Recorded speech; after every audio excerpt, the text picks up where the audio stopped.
I was about 19 at the time, living in the small town of Dwelling up in Western Australia.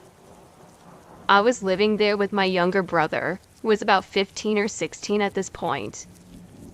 We had only moved there about 2 years prior, so we were kind of outsiders in the town, and I hadn't made many friends there at all, other than my neighbor. This was primarily due to me being a stoner and an ex-drug addict, and preferring my alone time and smoking my weed. However, my younger brother was friends with a few people, and one of those people he was mates with is where half of the story is based on.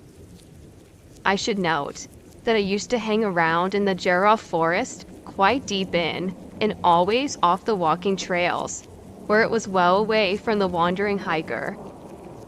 I used to grow some dope plants in the forest, so I had to be well away from the public, and it used to send shivers up my spine sometimes with the intense feelings of fear that would come over me some days whilst out walking through the thick, eerie brush. I would usually go with my knife and some smokes and a joint, so I could smoke and keep my nerves occupied with nicotine and the while walking. However, on one occasion, I heard no insects, no birds, no wind, no nothing. It was dead. I was walking back from watering my few tiny little pathetic weed plants when I was starting to get the feeling how I was being watched and followed, and an intense fear came over me. So I started walking extremely fast, and I basically was trudging and smashing my way through every plant, scrub, or branch in my way, when I could start to hear the swishing sounds of multiple movements behind the trees around me, like something was leaping and hiding from tree to tree. I was shitting myself as I was fast walking and pushing my way through the looking side to side and trying to catch glimpses of whatever was going in through these shadows in between the trees. It went like this for a few kilometers until I made my way out of the thick forest and hit a gravel road which leads onto the main road into the town. That's the end of the encounter.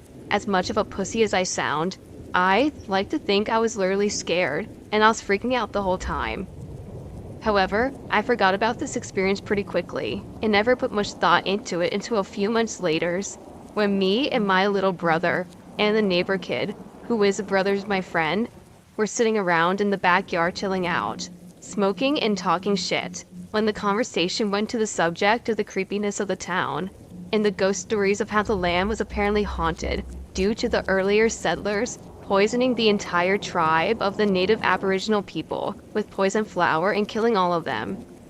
If you ask the Aboriginals, all they speak of the town being cursed and bad luck filled with angry spirits of the people that were there before.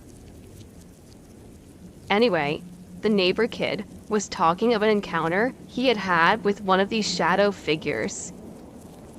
He said he was walking down a walking trail and had veered off into an old train tracks where he was walking to a local cess spot of local teens. It was at this point when he said that he was walking. He was strolling along when he so happened to look up and see a black shadow figure directly in front of him. He said he was spooked and petrified when he stood there, looking at this thing of pure black. He said it stood over 6 feet tall, and that it started coming towards him, when he started running away for his life screaming. I wouldn't have taken this word, but I know what I saw that day too, and it was just too eerily similar.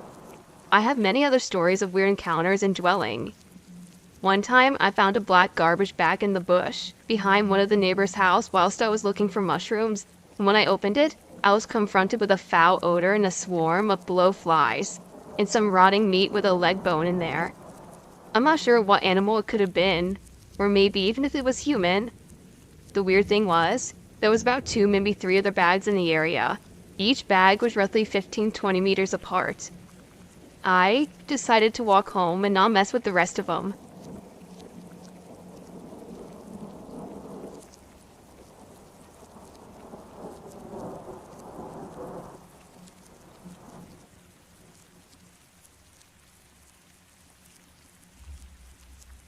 About a year or two ago, some friends and I were enjoying an eerie late-night drive around town.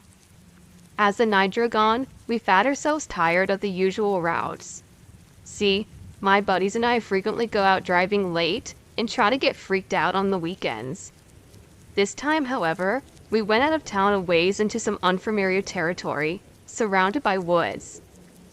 It's around 1 a.m., and we have been pretty much lost, only having a vague sense of the direction home is in. We find some pretty creepy spots, and began to get a little jumpy. We start to talk about some legends and stories and get some more and more edge coming in, and loving every second of it. As the night drags on, we end up driving around a bunch of farmland. There's farmland on either side of us, broken up by significant chunks of woods ever so often.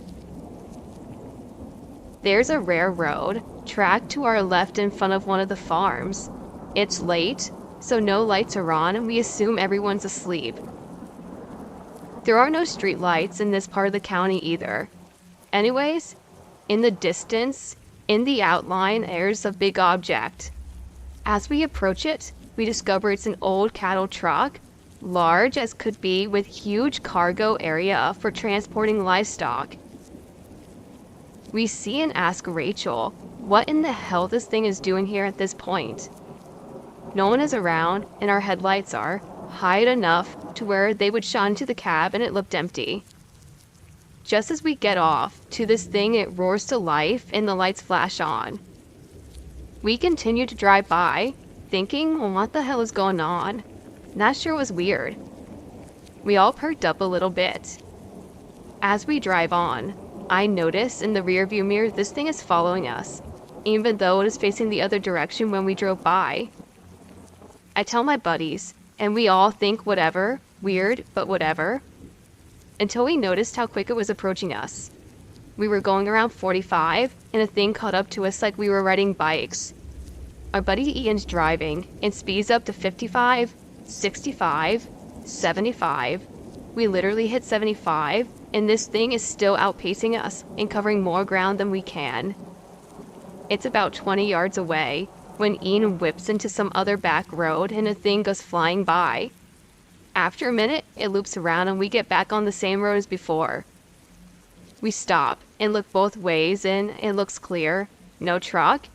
As soon as we turn right to the road, when we get back on, and we start leading us town to town, Ian sees a pair of lights in the distance over the hill thundering towards us. He shouted, "Crap," and I looked back.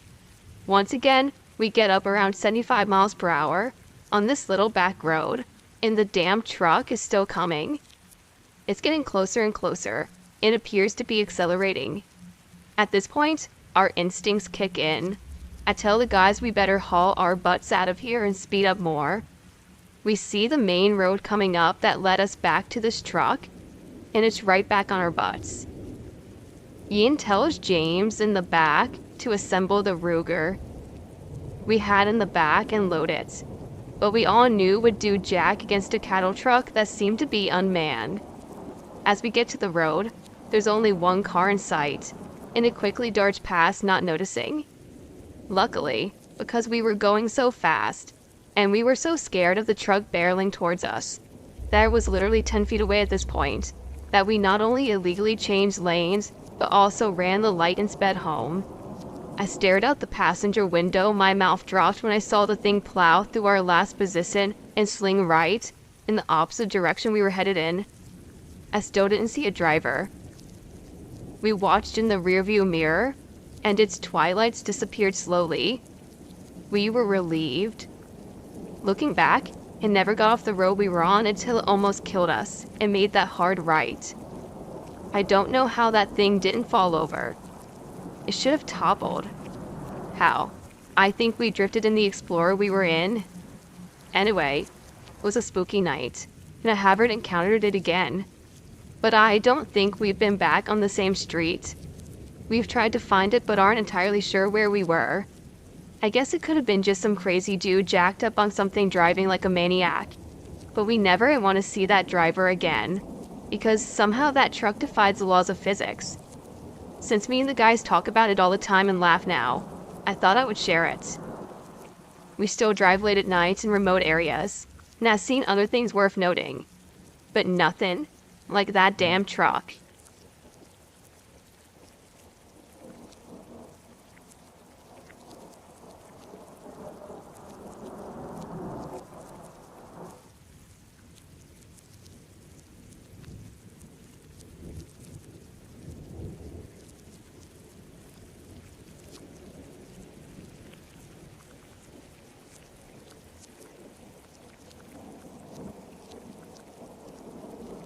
My name is Stefan. I am 44 years of age and currently work as an ethnobotanical bioprospector, living in the remains of the ghost town of Wide Awake along the Continental Divide of Colorado. I spend most of my time in the mountain forest looking for, collecting, and analyzing plant species for novel medical uses.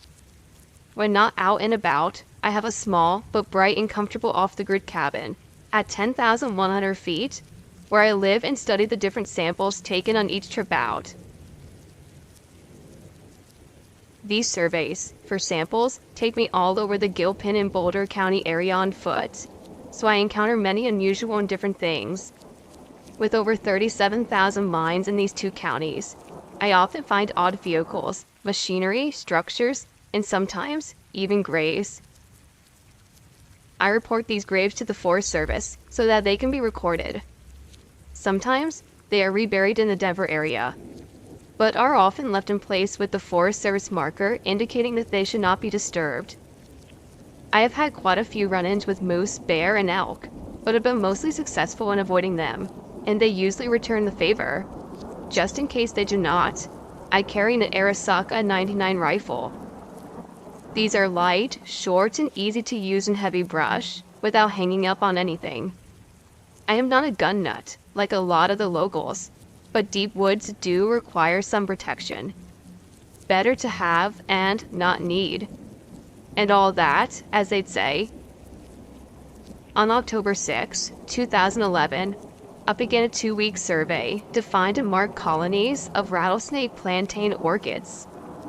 It may come as a surprise to some, but the mountains around me contain over 40 species of high-altitude orchids.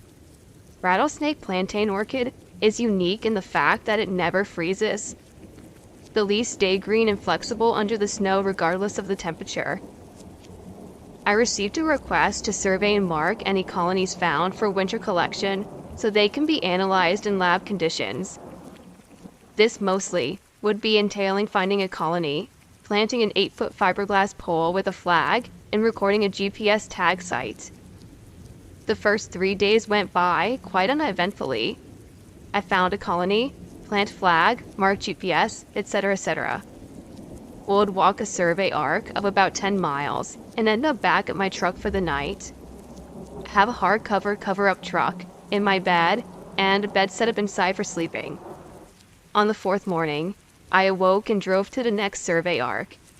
I parked and geared up as usual. The sky was clear and I could smell the pines and spruces and the light wind around me. The forest was really quiet, but this is normal. Most of the birds have headed lower. Squirrels seldom venture out this time of year.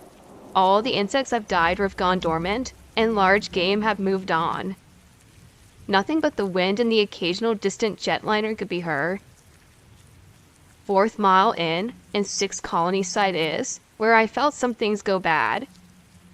Having spent most of my 20s in combat environments, my situational awareness and intuition are quite heightened. As I was getting ready to plant the colony marker, my skin crawled and I felt my stomach drop.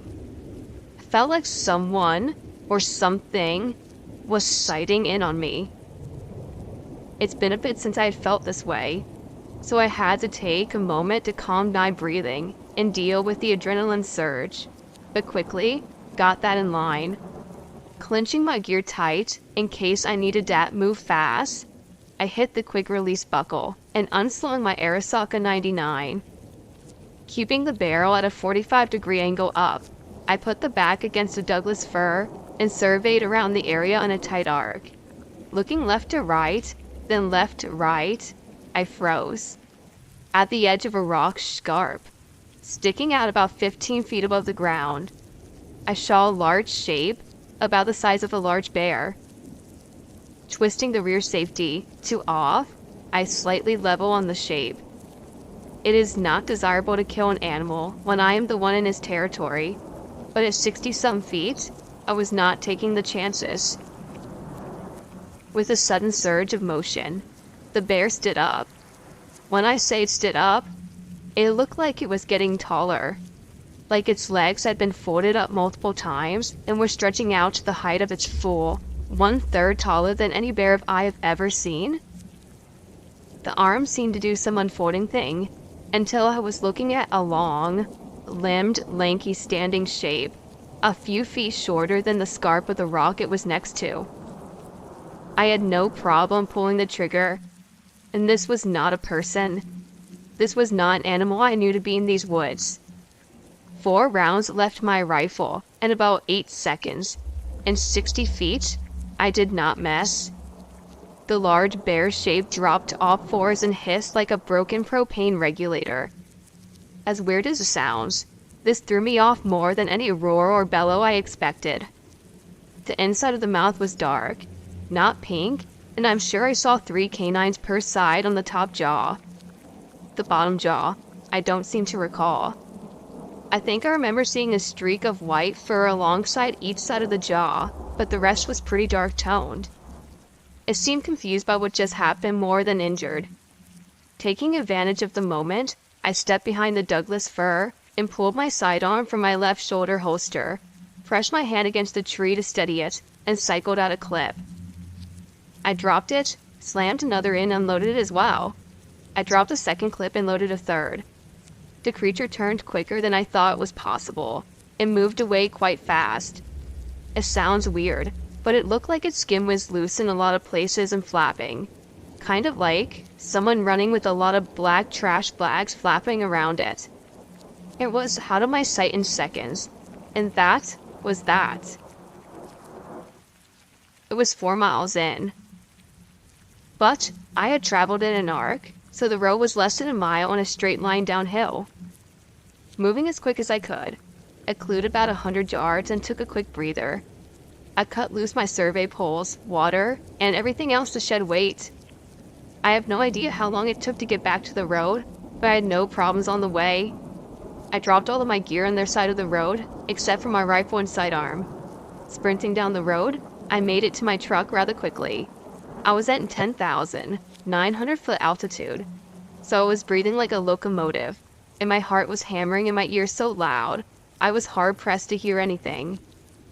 I started my truck and calmed my heart and lungs. I drove to the mine, and all the way till I got my pack. I stopped there and waited for a minute or two. I inched the truck right to the next drop pack and quickly reached for it. Grabbed it and threw it in the passenger seat, slammed the door while looking in at the same time. It took about 20 minutes to reach a paved county road, and I finally felt safe. I haven't been back to that area since. I filed a report that that area was not accessible. I feel uncomfortable filing a report like that where I have no desire to spend any more time in that area of the county. I now do my surveys and collecting with others, and they are quite well armed. No point in taking chances anymore. It is fun to teach people all the plants and how to use them while doing my work. Guess it is kind of a happy ending, but I still get a bit fearful from time to time in the woods. Keep your eyes open, ears clear, and head on a swivel.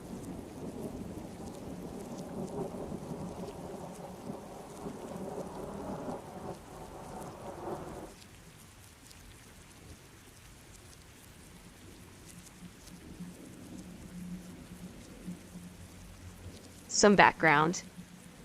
At the time, I lived in the country in central Texas, outside of Red Rock. My closest neighbor was a ranch about a half-mile to the west. For months, I had been seeing something near the woods on my property. I couldn't tell really what it was. Sometimes, I would see a large toothy smile in the dark at the tree line. Now, the story. It was the middle of a rainy day in September of 2009. I was off to work and relaxing on the couch, watching TV. I keep hearing scraping on the metal roof. There aren't any trees very close to the house, but I just shrug it off. Then, there were loud thunks on the roof. But again, I just shrug it off because I live alone and really don't feel like getting scared. Suddenly, part of the siding just comes off of the house, under the window next to the TV. I had removed part of the sheetrock to fix the outlet, so that part of the house is now fully exposed to the rain. Through the hole in the wall, I thought I caught a glimpse of a tail. I grab my handgun and go outside to put the siding back on. When I reach the piece, I see claw marks on the piece of the siding on the house. 3 claws. I suddenly get very uncomfortable. I feel like I'm being watched. As you would expect, a wet wire starts to spark. I run towards the back door, and I can hear something running behind me. As I reach the back stairs, I get pulled off the steps. I screamed and unlocked my gun. Whatever it was let go. When I stood up, I looked around to see what was running through the forest. It was running upright, a pale, stormy gray like the sky. It was about 4 foot tall with long arms with 3 claws at the end of each arm. It had a long tail that whipped behind it like an agitated cat. When it was in the trees, it turned around and gave me a toothy smile. I was so scared I fell sick. That thing had set a trap. It wanted me outside. I am a Wiccan and have put protection on my house to keep out the evil. I am guessing that is why it needed me to come outside. During this whole situation, one of my neighbors had been driving by and saw what happened. He left the roadway and drove his truck through my yard to get to me. I was a 21-year-old woman alone in the country. He pulled up only moments after the thing had attacked me and was already in the trees.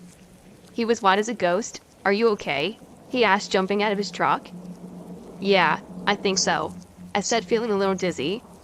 "What in the fuck was that?" he asked, pointing in the direction that thing had ran. I don't know, but it ripped the siding off," I said, pointing to the still sparking wire. I went inside and turned the power off.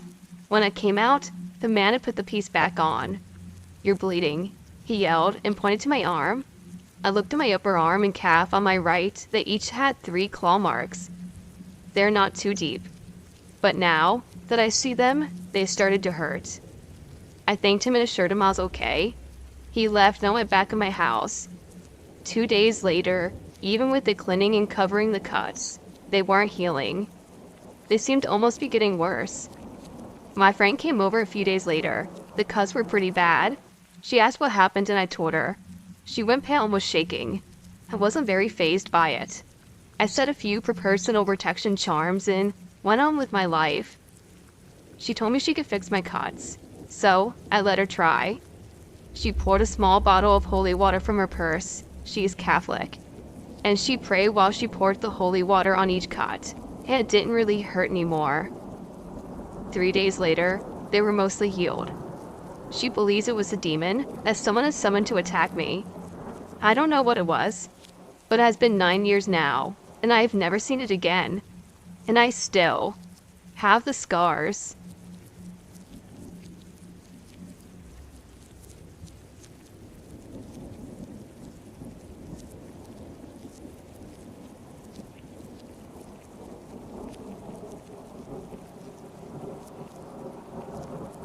This story takes place about 12 years ago in North Carolina. My neighbor, Jim, and I were catfishing at a lake near our development. It was a beautiful night with a full moon, and we had been having pretty good luck. After a while, we decided to call it a night, so we brought the boat in and cleaned our gear. As we were loading up the truck, we heard the distinct rhythm of an oar striking the water in the distance, getting closer. We hadn't seen any other cars and hadn't heard any other boats launch, which is weird because it's a relatively small lake, and on a still night like this, sounds travel well. Eventually, we saw a bright red canoe emerge from behind some trees paddled by another one of our neighbors, Dan. Dan was an old local whose family was one of the first to settle in our area, way back in the day. He was quite a bit older than us, and was always a little crabby, but we still knew him somewhat well, and I never really had an unpleasant interaction with him. Seeing him out in his canoe, this late, I guess could be a common occurrence. But maybe not quite this late. As he drifted by us, I waved and called out, "Hey, old-timer." He looked at me, smiled, and waved back. I still remember his expression in the moonlight. He was smiling, but his face was very somber, almost like he wanted to say something, but couldn't think of the words. I turned away to load the last of my stuff into my truck. When I looked back, Dan and his right brake canoe, which we'd seen clear as day, were gone.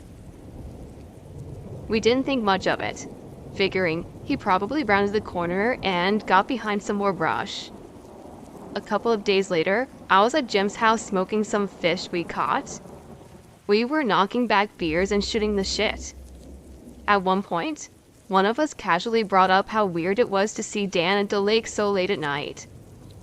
Jim's wife went pale. She went inside and came out with the obituary section. Dan had passed away from a stroke the day before our fishing trip and hadn't been found until the morning after. I'm a very superstitious person, and I think he was trying to tell us something that night. Maybe he wanted us to swing by his place to find him. Maybe he just wanted to have one more moment in his own little paradise. Either way, seeing him that night was an experience that has always stuck with me.